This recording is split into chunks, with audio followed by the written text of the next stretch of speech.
Omar al-Mukhtar.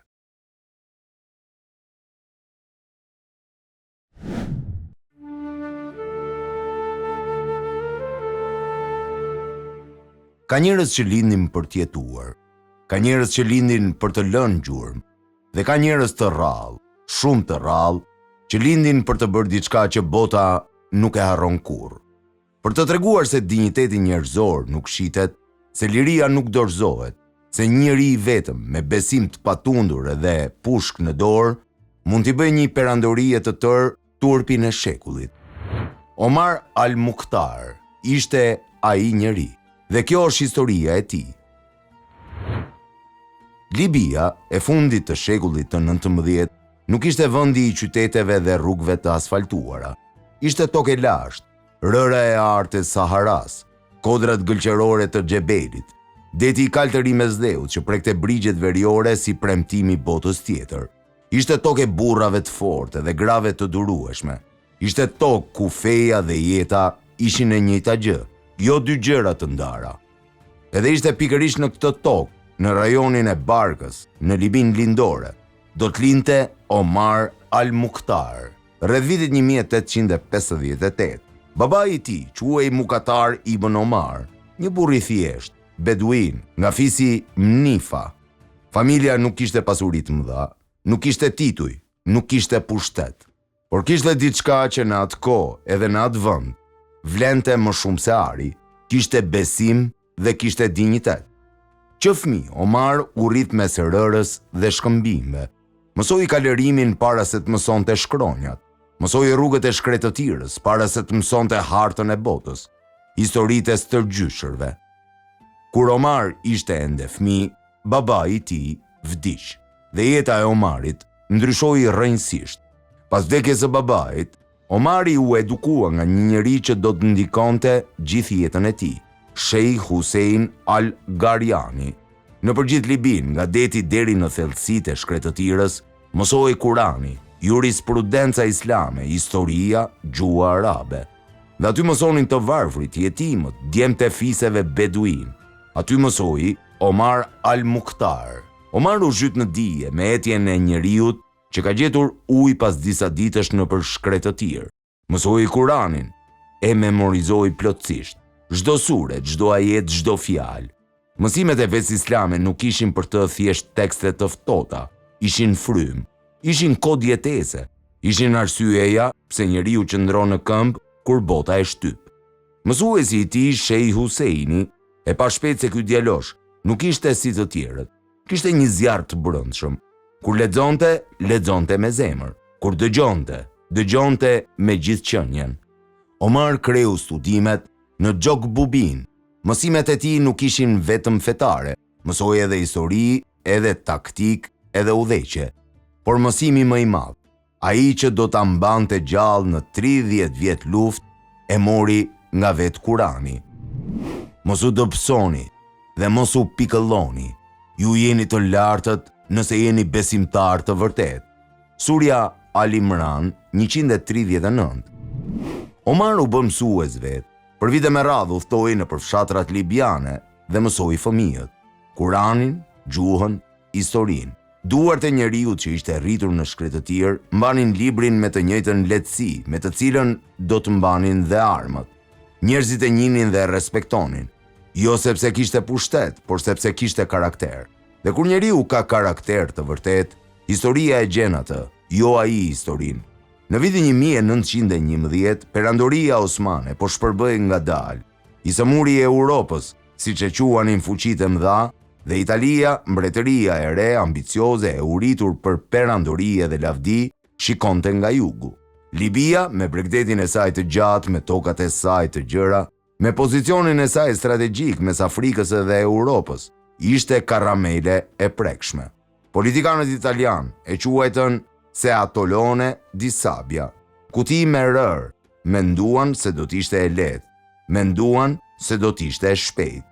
Nuk kishin njohur kurrë Omar al-Mukhtar. Më 29 shtator të vitit 1911, Italia i shpalli luftë perandorisë osmane dhe filloi bombardimin e Tripolit. Pas disa javësh, forcat osmane u tërhoqën. Libia mbeti pa mbrojtje formale. por Libia nuk mbeti pa luftëtar. Omar al-Mukhtar, tashmë mbi 50 vjeç, mësues i Kuranit, njeri i paqes, mori armën, jo sepse donte luftën, por sepse liria i kishte trokitur derën dhe ja kishte lënë faturën, ose lufto, ose sklavërohu. Dhe Omar al-Mukhtar nuk dinte të sklavëroj. Ajo që bëri Omar al-Mukhtar gjatë 2 dekadave të ardhshme është ndoshta faqa më e lavdishme e rezistencës antikoloniale në historinë e Afrikës. Me disa qindra luftëtar fillimisht, pa uniform, pa artilleri, pa mbështetje ndërkombëtare, ai nisi një luftë guerile kundër një prej ushtrive më moderne të Europës. Taktikat e tij ishin brillante. Ai e njinte shkretëtirën, çdo guvë, çdo burim uji, çdo kalim mes kodrave. Kur italianët sulmonin me forca të mëdha, ai tretej në shkretëtirë si zhurma e erës. Kur italianët menduan se e kishin rrethuar, ai shfaqej diku tjetër, sulmonte, edhe zhdukej sërish. Ata e quajtën Il Leone del Deserto, luani i shkretëtirës. Jo si kompliment, por sepse nuk gjenin fjalë tjetër. Betej pas beteje, Omar al-Mukhtar filloi aty ku askush nuk priste fitore. Në betejën e Gasr Bukehir në vitin 1913, forcat e tij të vogla goditën dhe të roqen një kolon të tërë italiane. Në betejën e Wadi Marsid, taktika e tij e surprizës la ushtrinë italiane të demoralizuar. Mbi 200 beteja të vogla dhe të mëdha, Omari i komandoi personalisht. Ai nuk dërgonte njerëzit ku nuk shkonte vetë. Hante atë që hanin luftëtarët e tij, flinte ku flinin ata, lutej krah për krah me ta. Por Mussolini kishte ardhur në pushtet dhe Mussolini nuk pranonte turp. Dërgoi generalin Pietro Badoglio, edhe më pas Rodolfo Graziani. Italianët ndërtuan një gardh metalik të gjatë mbi 300 kilometra, nga Bregdeti i Mesdheut deri në thellësitë të shkretëtirës, për të bllokuar lëvizjen e rezistencës dhe furnizimin nga Egjipti. Ata krijuan kampe përqendrimi ku dërguan me dhunë qindra mijëra libian, duke i larguar nga tokat e tyre, duke i ndarë nga familjet. Historianët sot flasin për 100.000 libian të vdekur gjatë periudhës së kolonizimit italian, nga lufta, kampe, uria dhe sëmundjet. Dhe me gjithë këtë, Omar al-Mukhtar luftoi. I moshuar tashmë, mbi 70 vjeç, me sy të dobësuar, me trup të lodhur nga dekadat e luftës, me shokët e falur të rënë njëri pas tjetrit. Ai luftoi. Dikush e pyeti, "Shej Omar, sa do të vazhdoj kjo luftë? Italianët janë shumë, janë të armatosur, kemi humbur shumë njerëz." Ai u përgjigj, "Ne nuk dorëzohemi. Mund të fitojmë ose mund të vdesim, por nuk dorëzohemi. Kjo tokë është tokë e etërve tanë dhe do të mbetet bijve tanë." Ishte 11 shtatori i vitit 1931. Operacioni italian ishte intensifikuar.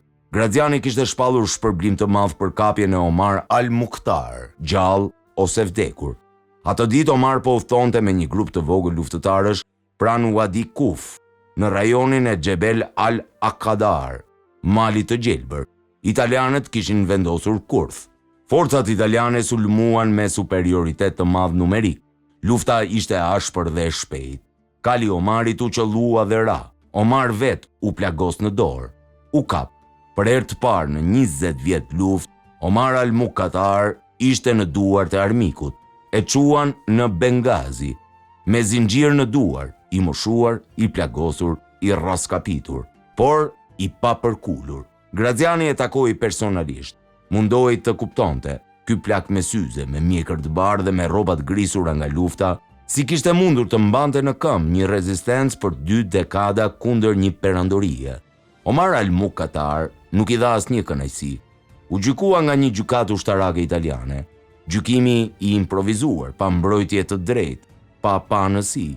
Rezultati ishte vendosur para se gjykata të ulej. Fajtor, dënim me vdekje, varje. Omar dëgjoi dënimin e tij, nuk u drodh, nuk u lut, nuk u poshtrua. Hapi Kuranin që mbante gjithmonë me vete dhe recitoi me zë të qetë. Të Allahut jemi dhe tek ai do të kthehemi. 16 shtator, viti 1931. Italianët vendosën që varja të bëhej publike. Dëshironin që libianët ta shihnin. Dëshironin të kthej kjo ngjarje në mesazh frike. Shikoni çfarë ndodh me ata që rezistojnë. Mbi 20.000 libian u detyruan të mblidheshin pranë Bengazit, ku ngrit trekëmbshi i varjes. Italianët menduan se do të shihnin frikë, do të shikonin në nështrim, do të shihnin një popull të thyer, nuk e njihnin shpirtin e libianëve. Omar al-Mukhtar, i lidhur, u çua drejt trekëmbshit. Hapi i tij ishte i qetë, koka e ngritur, syt, ata sy që kishin parë 20 vjet luftë, që kishin parë shok duke rënë, që kishin parë popullin e tyre duke vuajtur, ishin të qartë, pa frikë, pa pendim. Njëri prej gardistëve italian thuhet se e pyeti: "A ke ndonjë fjalë të fundit?" Omar al-Mukhtar shikoi turmën e libianëve të mbledhur me dhunë, shikoi qiellin e kaltën mbi shkretëtirën e tij dhe tha: "Allahu Ekber, Allahu është më i madhi." Ishte 73 vjeç. Kishte luftuar për Libin për 20 vjet, kishte humbur gjithçka, familjen e shpërndar, shokët e vrar, trupin e lodhur, por kurrë nuk kishte humbur diçka: besimin dhe dinjitetin. Italianët menduan se me varjen e tij rezistenca do të vdiste. Ndodhi e kundërta. Emri Omar al-Mukhtar u bë flamur, u bë thirrje, u bë simbol, jo vetëm për Libin, po për çdo popull nënzgjedh në çdo cep të botës. Në vitin 1969, kur Muammar Gaddafi mori pushtetin në Libi, fytyrën e parë që vuri mbi kartmonedhën libiane ishte fytyra e Omar al-Mukhtar.